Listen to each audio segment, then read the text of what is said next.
அபுதாபியில் வெறும் 50 லட்சத்தில் வீடு. நானோ பிரைம் ப்ராப்பர்ட்டிஸ் அபுதாபி. திடீர்னு இண்டிகோ விமானங்கள் கிட்டத்தட்ட 1000க்கும் மேற்பட்ட சேவைகள் ரத்து செய்யப்படுதா சொல்கிறாங்க. விமான சேவைகள் டிஜிசிஏ தான் பிரச்சனைக்குரிய சில விஷயங்கள் பண்ணுறாங்க அப்படின்னு சொல்கிறாங்க. இன்னொரு பக்கம் இண்டிகோ விமானம் தான் அவங்களுடைய தரப்பில் எந்த விஷயமும் சரியாக செய்யலை அப்படின்னு சொல்கிறாங்க சார். ரொம்ப சிம்பிளாக புரிஞ்சுக்கிறோம்னா இண்டிகோ ஸ்ட்ரைக் பண்ணுது. தொழில்நுட்ப கோளாறு அப்படின்னா முதலில் அவர்கள் சொல்லப்பட்டது தொழில்நுட்ப கோளாறு, பனி பெய்தல், காலநிலை மாற்றம் அப்படின்னு நிறைய காரணங்கள் சொன்னாங்க. அதாவது எப்போ ஸ்டார்ட் ஆகுதுன்னா 4ஆம் தேதி, டிசம்பர் 4ஆம் தேதி அவங்க இந்தியா முழுவதும் இந்த மோனோப்புள்ளி இருந்ததுல இருக்கு இல்லையா, அது என்ன விளைவை ஏற்படுத்துங்கிறது ஒரு சாம்பிள் தான். இது போராட்டம் தான் சார். மோஸ்ட் அது போராட்டம் தான். அவங்க அரசாங்கத்தை தன் வழிக்கு கொண்டு வந்திருக்கிற ஒரு தனியார் அமைப்பு அப்படிங்கிறத நம்ம புரிஞ்சுக்கணும். தனியார் மயமாக்கப்பட்டால் என்ன விளைவு ஏற்படுங்கிறதுக்கு இன்னைக்கு இண்டிகோ நடக்கக்கூடிய ஒரு விஷயம். அந்த மாதிரி இஷ்யூன்னு நினச்சிட்டு மக்கள் சரி வீட்டுக்கு போயிட்டு ஒரு 2 மணி நேரம் கழிச்சு எடுப்பாங்க, 3 மணி நேரம் கழிச்சு எடுப்பாங்க, அங்கே வெயிட் பண்ணுவோன்னு பார்த்தா அடுத்தடுத்து ஃப்ளைட் கேன்சல் ஆகிட்டே இருக்கு. ஒட்டுமொத்தமாக இந்தியாவில் டொமஸ்டிக் மட்டுமே 1500க்கும் மேற்பட்ட ஃப்ளைட்ஸ் இண்டிகோ ஓடிட்டு இருக்கு. 40க்கும் மேற்பட்ட வெளிநாடுகளுக்கு போகிறாங்க இண்டிகோ. எல்லா ஃப்ளைட்டும் கேன்சல். நீங்கள் இவ்வளோ கொடுத்துட்டீங்கன்னா நாங்கள் அடுத்து எப்படி ஃப்ளைட் ரன் பண்ண முடியும் அப்படின்னு கவர்மெண்ட்டுக்கு ஒரு அகேன்ஸ்டாக அவங்க என்ன பண்ணுறாங்கன்னா ஒட்டுமொத்தமாக ஃப்ளைட்டை கேன்சல் பண்ணிட்டு ஒரு போராட்டத்தை நடத்துகிறாங்க. மறைமுகமான போராட்டம். அதில் என்னென்னா கவர்மெண்ட் இறங்கி அதை கேன்சல் பண்ணிடுது. இப்போ என்னென்னா ஒட்டுமொத்தமாக இந்த 2 தான் இருக்குது. ஏர் இண்டியாவுக்கு தான். இந்த ஏர் இண்டியாவுக்கு என்ன சிக்கல் இருந்துச்சுன்னா எல்லா விதமான ரன்வேலையும் வண்டி நிப்பாட்டான், பார்க் பண்ணிட்டான். வேற ஃப்ளைட் ஏறி இறங்கும்போது அது ஒரு சிக்கல். ஒட்டுமொத்தமாக இந்தியாவே ஜாமாய் நிற்குது. 50க்கும் மேற்பட்ட உலக நாடுகளில் 100 கோடிக்கும் அதிகமான ஆகாயம் தமிழ் பார்வையாளர்களுக்கு பேரன்பும் திருநன்றி. ஆகாயம் தமிழ் நண்பர்களுக்கு அன்பு வணக்கம். நம்முடன் மூத்த பத்திரிகையாளர் திரு சுபைர் இருந்திருக்கிறார். வணக்கம் சார். வணக்கம் சார். விமானம் என்றது பெரிய கனவு. அதில் பறக்கணும் அப்படின்றதும் பெரிய கனவு. அது மட்டும் இல்லாமல் ஒரு விமானத்தில் போகணும் அப்படின்னா ஒரு சாமானிய மக்களாக இருக்கட்டும், இல்லை தொழில் சார்ந்து இயங்கக்கூடியவர்கள் கிட்டத்தட்ட ஒரு 6 மாதத்துக்கு முன்னாடியே பிளான் போட்டால் தான் விமானத்தில் போக முடியும். அப்படி ஒரு சூழல் இன்றைக்குமே இருக்குன்னு வச்சுக்கோங்களேன்.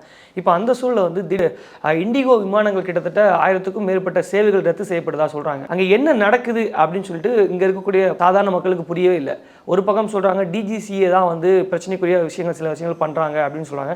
இன்னொரு பக்கம் இண்டிகோ விமானம் தான் அவங்களுடைய தரப்பில் எந்த விஷயமும் சரியாக செய்யலை அப்படின்னு சொல்கிறாங்க சார். ரொம்ப சிம்பிளாக புரிஞ்சுக்கிறோம்னா இண்டிகோ ஸ்ட்ரைக் பண்ணுது, அவ்வளோதான். இதுக்கு பேர் ஸ்ட்ரைக்கு தான். தொழில்நுட்ப கோளாறு அப்படின்னா முதலில் அவர்கள் சொல்லப்பட்டது தொழில்நுட்ப கோளாறு, பனி பெய்தல், காலநிலை மாற்றம் அப்படின்னு நிறைய காரணங்கள் சொன்னாங்க. அதாவது எப்போ ஸ்டார்ட் ஆகுதுன்னா 4ஆம் தேதி, டிசம்பர் 4ஆம் தேதி அவங்க இந்தியா முழுவதும் இந்த மோனோப்புள்ளி இருந்ததுல இருக்கு இல்லையா, அது என்ன விளைவை ஏற்படுத்துங்கிறது ஒரு சாம்பிள் தான் இன்னைக்கு இண்டிகோ நடத்திய இந்த போராட்டத்திற்கான விளைவு. இது போராட்டம் தான் சார். போராட்டம் தான். ஆல்மோஸ்ட் அது போராட்டம் தான். அவங்க அரசாங்கத்தை தன் வழிக்கு கொண்டு வந்திருக்கிற ஒரு தனியார் அமைப்பு அப்படிங்கிறத நம்ம புரிஞ்சுக்கணும். தனியார் மயமாக்கப்பட்டால் என்ன விளைவு ஏற்படுங்கிறதுக்கு இன்னைக்கு இண்டிகோ நடக்கக்கூடிய ஒரு விஷயம். டிசம்பர் மாதம் 4ஆம் தேதி போகிறாங்க. இந்தியா முழுவதும் இன்றைக்கி 2 டொமஸ்டிக் ஏர்லைன்ஸ் தான் இருக்குது. ஒன்று ஏர் இண்டியா, ஒன்று இண்டிகோ. முன்னாடி நிறையா இருந்துச்சு. கிங்ஃபிஷர் இருந்துச்சு, அப்புறம் ஏர் ஏசியான்னு ஒரு சில போயிட்டு இருந்துச்சு, அப்புறம் பேரமௌண்ட்னு ஒன்று போயிட்டு இருந்துச்சு, விஸ்தாரான்னு போயிட்டு இருந்துச்சு, அப்புறம் நம்ம ஸ்பைஸ்ஜெட் நிறையா போயிட்டு இருந்துச்சு. எல்லாருமே நிப்பாட்டிட்டாங்க. இன்றைக்கி மோனோபோலி எப்படி ஃபோன் அடுத்த கட்டமாக நம்ம எச்சரிக்கையாக இருக்க வேண்டியது ஃபோனு. முதல்ல ஏர்டெல் இருந்துச்சு, ஏர்செல் இருந்துச்சு, வோடாஃபோன் இருந்துச்சு, ஹச் இருந்துச்சு, எதுவுமே கிடையாது. இன்றைக்கி ஏர்டெல்லும் ஜியோ மட்டும்தான் இருக்குது. ஏர்டெல் என்றைக்கு உயிர் போக போகுதுன்னு தெரியல. அந்தளவுக்கு போய்கிட்டு இருக்கு. டவர் முன்ன பின்ன தான் ஏறி இறங்கிட்டு தான் இருக்குது, இசிஜியில் போகிற மாதிரி. அப்போ அதுவும் முடிஞ்சு போச்சுன்னா, ஜியோவுடைய கண்ட்ரோலில் வந்துச்சுன்னா ஒரே நாளில் ஒட்டுமொத்தமாக இந்தியாவினுடைய டெலிகம்யூனிகேஷனை கண்ட்ரோலில் எடுத்துடலாம், ஆஃப் பண்ணிடலாம். இது ஆபத்து. இண்டிகோவுக்கு நடந்த சம்பவம் நாளைக்கு டெலிகம்யூனிகேஷனுக்கு நடக்கும், ஏர்கிராஃப்டில் நடந்த சம்பவம் நாளைக்கு டெலிகம்யூனிகேஷன் நடக்கும் அப்படின்னு ஒரு எச்சரிக்கை மணியை நம்ம அடிச்சிருக்கோம். என்ன பண்ணுறாங்க, 4ஆம் தேதி ஏர்போர்ட்டுக்கு போன எல்லாருக்குமே ஃப்ளைட் கேன்சல்னு சொல்கிறாங்க. கேன்சல்னு சொன்னோன்னே ஏதோ ஒரு காரணம் சொல்கிறாங்க. இந்த மாதிரி டெக்னிக்கல் இஷ்யூ, அந்த பனிப்பொழிவு, மான்சூன் இது சரியில்லை அப்படின்னு நிறையா, கிளைமேட் சரியில்லை அப்படின்ற மாதிரி நிறையா காரணங்களை சொல்கிறாங்க. விமானங்கள் எதுவுமே தரப்படலை. அப்போ என்ன செய்யலாம், ஒரு ஃப்ளைட்டு தான் அப்படி நடந்திருக்கும் போல். சென்னை டு மும்பை வந்திருக்கோம், மும்பையிலேருந்து கொல்கத்தா போகிறோம். அந்த மாதிரி ஏதாவது ஒரு ரூட்டில் தான் இந்த மாதிரி பிரச்சனை இருந்திருக்கு. இப்போ சென்னையில் அடிக்கடி நடக்கும். காலைல ஹெவியாக மழை பெஞ்சு கேன்சல் பண்ணிடுவாங்க, அப்புறம் 2 மணி நேரம் கழிச்சு எடுப்பாங்க. அந்த மாதிரி இஷ்யூன்னு நினச்சிட்டு மக்கள் சரி வீட்டுக்கு போயிட்டு அப்புறம் 2 மணி நேரம் கழிச்சு எடுப்பாங்க, 3 மணி நேரம் கழிச்சு எடுப்பாங்க, அங்கே வெயிட் பண்ணுவோன்னு பார்த்தா அடுத்தடுத்து ஃப்ளைட் கேன்சல் ஆகிட்டே இருக்குது. ஒட்டுமொத்தமாக இந்தியாவில் டொமஸ்டிக் மட்டுமே 1500க்கும் மேற்பட்ட ஃப்ளைட்ஸு இண்டிகோ ஓடிட்டு இருக்கு. 40க்கும் மேற்பட்ட வெளிநாடுகளுக்கு போகிறாங்க இண்டிகோ. எல்லா ஃப்ளைட்டும் கேன்சல்டு ஆனவுடனே அதுக்கு பிறகு தான் அவங்க சொல்கிறாங்க, இந்த மாதிரி அந்த பைலட் அந்த அசோசியேஷன் எல்லாம் சேர்ந்து என்ன பண்ணுறாங்கன்னா டெல்லி உயர்நீதிமன்றத்தில் வழக்கு போகிறாங்க. எங்களுடைய வேலை நேரத்தை நீங்கள் வந்து ஃபிக்ஸ் பண்ணணும், 8 மணி நேர வேலை, அதே நேரங்களில் ஒரு டியூட்டிக்கும் 300 டியூட்டிக்கும் 48 மணி நேரம் டைம் வேணும்னு கேட்குறாங்க. இப்போ நீங்கள் ஒரு டியூட்டியில் ஒருத்தர் போயிட்டு இறங்கிட்டாருன்னா அடுத்த டியூட்டி வந்து ஒரு 48 மணி நேரம்னா எத்தனை நாள்? 2 நாள் கழிச்சு தான் அந்த டியூட்டியில் ஏறணும். ஏன்னா அங்கே இது எதை பொறுத்த வரைக்கும் டைமிங் சேஞ்ச் ஆகும். அவங்க கேட்குறதுல ஒரு சில வகையில் நியாயமான விஷயம். இப்போ இங்கேருந்து மிட் நைட்டில் எடுத்துகிட்டு போகிறாருன்னு வச்சுங்களேன். இப்போ போய் அங்கே ஒரு நாட்டில் இறங்குறாருன்னு வச்சுங்க. உதாரணத்துக்கு லண்டனில் போய் இறங்குறாரு. லண்டன்லேயும் போய் அவர் மிட் நைட்டில் இறங்குவார். இப்படி ட்ராவல் டைமிங் சேஞ்ச் ஆகும். மேலே போயிட்டு கீழே இறங்கி வரப்போ உடல் ரீதியாக அவங்க நிறைய சோர்வு ஏற்படும். நம்ம ஒரு நாளைக்கு போய்ட்டு வரவங்களுக்கு ஜெட் லாக்லாம் சொல்கிறோம் இல்லையா, அவங்க ரெகுலராக அதில் போகிறவங்களுக்கு என்ன நடக்கும்? டைமிங்கு, சாப்பாடு எல்லாமே டோட்டலாக சேஞ்ச் ஆகிறப்ப அவங்க இன்னும் 2 நாள் 48 மணி நேரம் அவங்க ஓய்வில் இருந்தால் தான் பிரிஸ்காக வந்து திருப்பி அவங்க வந்து ஃப்ளைட் ஆப்ரேட் பண்ண முடியும். இதனால் நிறைய விபத்துகள் நடக்குதுன்னு சொல்கிறாங்க. அதனால் என்ன பண்ணுறாங்கன்னா இதை வந்து நீதிமன்றத்துக்கு போகிறாங்க. நீதிமன்றம் சில ரெஸ்ட்ரிக்ஷனை போட்டு ஒரு ஆர்டர் ஒன்று கொடுக்குறாங்க. இவங்களுக்கு 48 மணி நேரம் வந்து நீங்கள் வந்து டியூட்டி 48 மணி நேரம் ரெஸ்ட் கொடுக்கணும், 8 மணி நேரம் தான் டியூட்டி கொடுக்கணும்னு உயர்நீதிமன்ற ஆர்டரை வந்து கவர்மெண்ட்டுக்கு அனுப்புகிறாங்க. கவர்மெண்ட் அந்த இதை வந்து அமுல்படுத்துகிறாங்க. அமுல்படுத்துகிறவனே என்ன பண்ணுறாங்கன்னா இதை எதிர்த்து தான் இவங்க ஸ்ட்ரைக் பண்ணுறாங்க. ஏன்னா எங்களுக்கு வந்து அப்போதைய பைலட்டு கிடையாது, நீங்கள் இவ்வளோ கொடுத்துட்டீங்கன்னா நாங்கள் அடுத்து எப்படி ஃப்ளைட்டை ரன் பண்ண முடியும் அப்படின்னு கவர்மெண்ட்டுக்கு வந்து ஒரு அகேன்ஸ்டாக வந்து என்ன பண்ணுறாங்கன்னா ஒட்டுமொத்தமாக ஃப்ளைட்டை கேன்சல் பண்ணிட்டு ஒரு போராட்டத்தை நடத்துகிறாங்க. மறைமுகமான ஒரு போராட்டம். அதில் என்னென்னா கவர்மெண்ட் இறங்கி வந்து அதை கேன்சல் பண்ணியிருக்கு. இதுதான் நம்ம ஆபத்துங்கிறோம். ஒரு மோனோபுள்ளியாக ஒருத்தர் மட்டும் கையில் இருந்துச்சுன்னா இந்த மாதிரியான பிரச்சனை. இப்போ இதே 4-5 ஃப்ளைட் போயிட்டு இருந்துச்சு வச்சுங்க, இவங்கள வந்து இது பண்ணிட்டு போயிடலாமே, நீங்கள் ஆர்ப்பாட்டம் பண்ணால் பண்ணிக்க, லைசன்ஸை கேன்சல் பண்ணிட்டா முடிஞ்சு போச்சு, உணவத்தை கொண்டு போயிடுவானே. இப்போ என்னென்னா ஒட்டுமொத்தமாக இந்த 2 தான் இருக்குது. ஏர் இந்தியாவும் இதுதான். இல்லை ஏர் இந்தியாவுக்கு என்ன சிக்கல் இருந்துச்சுன்னா எல்லா விதமான ரன்வேலையும் வண்டி நிப்பாட்டான், பார்க் பண்ணிட்டான். வேறு ஃப்ளைட்டு ஏறி இறங்க முடியல, அது ஒரு சிக்கல். ஆமாம். ஒட்டுமொத்தமாக இந்தியாவே வந்து ஜாமாய் நிற்குது. இதில் என்னென்னா நம்ம லக்ஸுரிஸ்ன்னு சொல்கிறோம். ஃப்ளைட்டில் போகிறது லக்ஸுரிஸ் ஒரு பக்கம் இருந்தால் கூட எமர்ஜென்சின்னு ஒன்று இருக்குது. இமீடியட்டாக ஏதாவது ஒரு முக்கியமான வேலைக்கு நம்ம டெல்லிக்கு போகணும், முக்கியமான ஒரு மெடிக்கல் எமர்ஜென்சியாக இருக்குது, அந்த மாதிரி போக வேண்டிய சூழ்நிலை வர்றப்ப நிறையா கட்சியில் இதெல்லாம் பார்த்தீங்கன்னா நிறைய சம்பவங்கள் வருது. கதறாங்க, சண்டை போடுறாங்க, அதை வந்து உடைக்கிறாங்க, கண்ணாடியை உடைக்கிறாங்க. அது மட்டும் இல்லாமல் நிறைய இடங்களில் பார்த்தீங்கன்னா கல்யாணம் நிச்சயதார்த்தம் பண்ணி வச்சிருக்காங்க. ஏர்போர்ட்ல இருந்து மாலை மாதிரி வீடியோவில் கான்ஃபரன்சிங் போடுறாங்க. ஹாஸ்பிட்டலில் மனைவியை பார்க்க முடியல. ஒருத்தர் இன்டர்வியூக்கு போகிறாரு. ஒருத்தர் பார்த்தேன், மும்பையில் காலையில் இன்டர்வியூ சார், ஃப்ளைட் டிக்கெட்லாம் போட்டேன், வந்து பார்த்தேன் கேன்சல்ன்றாங்க அப்படிங்கிற. இன்னொருத்தர் வந்து மும்பையில் வேலை பார்க்குறாராம், லீவுக்கு வந்திருக்காரு, திருப்பி டியூட்டியில் ஜாயின் பண்ணணும், டியூட்டியில் ஜாயின் பண்ண முடியலன்னா வந்து நமக்கு வந்து சிக்கலாயிரும்.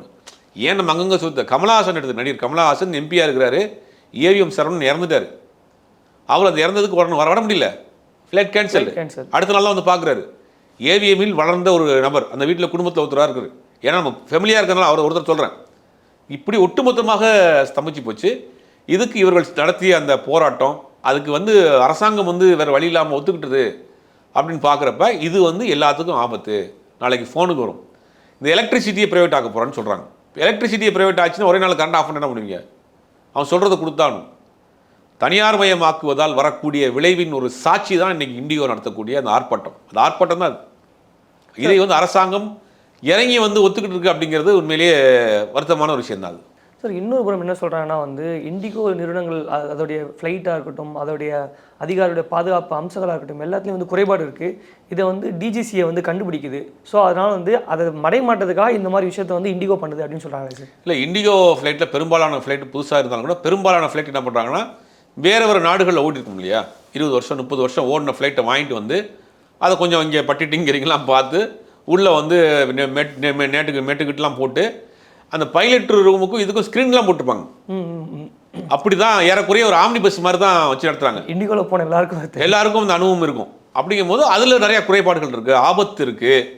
இதெல்லாம் கூட அவங்களால கண்ட்ரோல் பண்ண முடியல. அதாவது இந்தியாவிலேயே உலகத்திலேயே ஒரு நாட்டுக்கான ஒரு ஏர்லைன் சர்வீஸ் இல்லாத ஒரு நாடாக இந்தியா மாறிடுச்சு. 140-150 கோடி பேர் மக்கள் வாழக்கூடிய மிகப்பெரிய ஒரு நாட்டில் ஏர்போர்ட்டும் தனியார் மயம், ஃப்ளைட்டும் தனியார் மயம். எவ்வளோ ஒரு முக்கியமான விஷயம். அதோடைய ஆபத்தை நம்ம பார்த்தோமா இல்லையா? இப்போ அரசாங்கமாக இருந்ததுன்னா என்ன பண்ணியிருப்பாங்க? அரசாங்கம் போடக்கூடிய சட்டத்தை, அரசாங்கம் கொண்டு வரக்கூடிய திட்டத்தை கரெக்டாக வந்து அங்கே பைலட் ஏற்றுக்குருவாங்க, இந்த வேலை பார்க்கக்கூடிய ஆஃபீஸர்ஸ் ஏற்றுக்குருவாங்க. இது தனியார் மயமாக்கப்படுறதுனால ஸ்ட்ரைக் பண்ணுறாங்க. இப்போ இன்றைக்கி எவ்வளோ தூரம் மறந்து போச்சு. இப்போ இதுதான் சொல்கிறோம். இது வந்து திரும்ப திரும்ப சொல்கிறது என்னென்னா ஒரு ஆபத்தான விஷயம். இது எல்லா துறையிலும் நடக்கும். இன்றைக்கி ஏர்போர்ட் நம்ம கையில் கிடையாது, ஃப்ளைட் நமக்கு சொந்தமாக ஒரு நாட்டுக்கு ஃப்ளைட்டே கிடையாது. ஒரு 150 கோடி மேல் மகள் வாழக்கூடிய ஒரு நாட்டுக்கு சொந்தமாக ஃப்ளைட் சர்வீஸ் கிடையாது. ஃப்ளைட் வச்சிருக்க ஒரே ஒருத்தர் வந்து பிரைம் மினிஸ்டர் மட்டும் தான் வச்சிருக்காரு. இது எல்லாருமே வந்து ப்ரைவேட்டைசேஷன் ஆகி போச்சு. ஏர்போர்ட் ப்ரைவேட்டை கொடுத்துட்டாங்க, ரயில்வே ஸ்டேஷனை ப்ரைவேட் கொடுத்துட்டாங்க. ரயில்வே ஸ்டேஷனை பராமரிக்கக்கூடிய பொறுப்பு ப்ரைவேட்டுக்கு போயிடுச்சு. நாளைக்கு அவன் என்ன பண்ணால் ரயில் எங்கள் ப்ரைவேட் ரயில்வே ஸ்டேஷனு வேலை பார்க்கக்கூடிய டெம்பரரி ஆட்கள்லாம் உட்காந்து ஸ்ட்ரைக் பண்ண என்ன பண்ணுவீங்க?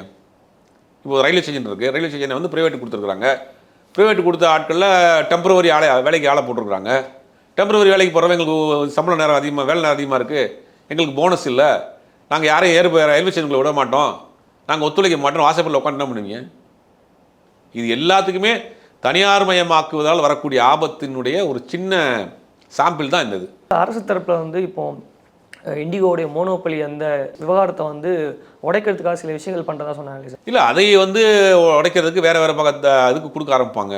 இது என்னென்னா, நீங்கள் உதாரணத்துக்கு சுற்றி பார்த்தீங்கன்னா, இது ஏதாவது ஆளுங்க வர்க்கத்துக்கு நெருக்கப்பட்டவராக தான் இருப்பார். இவ்வளோ பெரிய ஆப்ரேஷன் எப்படி பண்ண முடியும்? இந்தியாவில் 2000 ஃப்ளைட்டை வச்சு ரன் பண்ணுறாருன்னா அரசாங்கத்துக்கு நெருக்கமாக இது இல்லாதவரை எப்படி பண்ணுவார்? எந்த அரசாங்கமாக இருந்தாலும் சரி, அது காங்கிரஸாக இருக்கட்டும், பிஜேபியாக இருக்கட்டும், ஒரு இவ்வளோ பெரிய நிறுவனத்தை நடத்திட்டு இருக்காரு, 2000 ஃப்ளைட் வச்சிருக்காரு, அரசாங்கத்தினுடைய ஒட்டுமொத்தமாக இந்தியாவினுடைய முகமாக இண்டிகோ இருக்குது அப்படின்னா அதுக்கு பின்னாடி யார் இருக்கா? அரசாங்கத்துக்கு நெருக்கமான ஒரு முக்கியமான ஒரு புள்ளியாக தானே இருப்பார். அப்போ அவர் கை மீறி போயிருக்கு. இப்போ அடுத்த கட்டமாக அவங்க வந்து என்ன பண்ணுவாங்கன்னா வேறு நிறுவனங்களுக்கு பிரித்து கொடுக்குற வேலையை செய்வாங்க. அது யார் எடுக்க போகிறாங்கன்னு தெரியல. இதனால் பாதிக்கப்பட்டது யாருன்னா இன்றைக்கி வரைக்கும் அப்பாவி மக்கள் தான், பொதுமக்கள் தான் அல்லோலகளில் பட்டுட்டு இருக்கிறாங்க. இன்றைக்கி பெரிய அளவில் பாதிக்கப்பட்டிருக்கிறாங்க. வெளிநாடுகளுக்கு போக முடியல, மருத்துவ வசதிக்கு போக முடியல, கூட எடுக்க முடியல, எதுவுமே பண்ண முடியல, ஒரு எமர்ஜென்சிக்கு எங்கேயும் போக முடியல, பெரிய அதெல்லாம் பாதிக்கப்பட்டு இருக்காங்க. இது வந்து அடுத்து என்ன நடவடிக்கை அரசாங்கம் எடுக்க போகுது, இது ஒரு பாடமாக எடுத்துக்கிட்டு அடுத்து வரக்கூடிய காலங்களில் சரி செய்ய வேண்டிய வேலையை செய்யணும். ஆயிரக்கணக்கான அந்த ஃப்ளைட் வந்து ரத்து செஞ்சுருக்காங்க. அப்படிங்கும்போது இதில் என்னென்ன இழப்புகள் ஏற்படும்? குறிப்பாக வந்து அரசாங்கத்துக்கும் சரி, நாட்டுக்கும் சரி, என்ன விதமான தாக்கங்கள் ஏற்படும்? அந்நிய செலாவணி பெரிய அளவில் பாதிக்கப்படும், டூரிசம் பாதிக்கப்படும். வெளிநாட்டிலிருந்து வரக்கூடிய ஆட்கள் திருப்பி இந்தியாவில் இந்த மாதிரி ஒரு சூழ்நிலை இருக்குது. இப்போ உதாரணத்துக்கு அமெரிக்காவில் வந்து ஒரு சுற்றுலா பயணி வர்றான், கொடைக்கானலுக்கு போகிறான், அவன் டிக்கெட் போட்டிருப்பான். எங்கே போட்டிருப்பான்? மதுரை ஏர்போர்ட்லேருந்து சென்னை வந்து, சென்னையிலேருந்து அவன் வந்து அமெரிக்கா போகிறதுக்கு டிக்கெட் போட்டிருப்பான். கொடைக்கானலேருந்து அவன் மதுரை வந்திருப்பான். மதுரை ஏர்போர்ட்டில் போனால் டிக்கெட் ஃப்ளைட் கேன்சல்மா. என்ன செய்வான் அவன் திருப்பி இந்தியா பக்கம் வருவானா? அப்போ அவனால் வரக்கூடிய அந்த வருமானம் இருக்கு இல்லையா, வெளிநாட்டிலேருந்து வரக்கூடிய வருமானம், அது பெரிய அளவில் பாதிக்கும். ஒட்டுமொத்தமாக இந்தியாவுக்கே பாதிக்கும். இந்த 4 நாளில் நீங்கள் கணக்கெடுத்து பார்த்தீங்கன்னா பல கோடி ரூபாய் இந்த அரசாங்கத்துக்கு உண்டான வருவாயும் போயிருக்கும், பொதுமக்களுக்கு உண்டான வருவாயும் போயிருக்கும், அதை நம்பி சார்ந்து தொழில் பண்ணக்கூடிய தொழிலாளர்களுக்கும் போயிருக்கும், வியாபாரிகளுக்கும் போயிருக்கும். அந்த ஏர்போர்ட்டை நம்பி வாழக்கூடியவர்கள், ஏர்போர்ட்டில் கடை வச்சிருக்கக்கூடியவர்கள், அது ஏர்போர்ட்டில் வெளியே டாக்ஸி ஓட்டக்கூடியவர்கள், சொல்கிறேன் எல்லாத்துக்கும் வரும். நீங்கள் அரசாங்கத்துக்கு மட்டும் பாதிப்பு கிடையாது, அரசாங்கத்திற்கு வரக்கூடிய வருவாய் பாதிக்குது, அதை சுற்றி தொழில் பண்ணக்கூடிய தொழிலாளர்களுக்கு பாதிக்குது, வியாபாரிகளுக்கு பாதிக்குது, வெளிநாட்டிலிருந்து வரக்கூடிய சுற்றுலா பயணிகளுக்கு பாதிக்குது. ஒரு பெரிய அளவில் ஒரு முடக்கம் தான். அதாவது என்னென்னா ஒட்டுமொத்தமாகவே முடக்கி வைத்தது போல தான். நீங்கள் ஒரு ஃப்ளோவே இல்லாமல் போயிடும். இது என்னென்னா நீங்கள் வந்து இம்போர்ட் எக்ஸ்போர்ட் பண்ண முடியாது. ஏர்கார்கோன்னு ஒன்று இருக்குது, முக்கியமான பொருளை வந்து நீங்கள் வெளிநாட்டிலேருந்து இறக்குமதி பண்ணுறது, ஏற்றுமதி பண்ணிட்டு கொண்டு போக முடியாது. வேறு நாட்டு ஃப்ளைட்டே இங்கே வர முடியலன்றாங்க. ஏன்னா ரன்வே ஃபுல்லாக இந்த ஃப்ளைட் நிற்கிது. ஒருத்தர் 200 பயணிகளோட ஜெர்மன்லேருந்து ஒரு ஃப்ளைட் வருதுன்னா அது தாமதமாக வருதுன்றாங்க, டிலேவாக வருதுன்றாங்க. ஏன்னா இங்கே வந்து லேண்ட் பண்ண முடியல, ஒரு ஓரம் ஒதுக்கி விட்டு தான் அதை வந்து இறக்குறாங்க. இது ஒட்டுமொத்தமாக இம்போர்ட்டு, எக்ஸ்போர்ட்டு, டூரிசம் எல்லாத்தையுமே பாதிக்கக்கூடிய விஷயமா இருக்குது. ஒட்டுமொத்தமாக ஒரு முடக்கமாக தான் பார்க்க வேண்டியதாக இருக்குது. உங்களுடைய கருத்துக்களை எங்களோட பகிர்ந்து மிக்க நன்றி. அபுதாபியில் வெறும் 50 லட்சத்தில் வீடு. நானோ பிரைம் ப்ராப்பர்ட்டிஸ் அபுதாபி.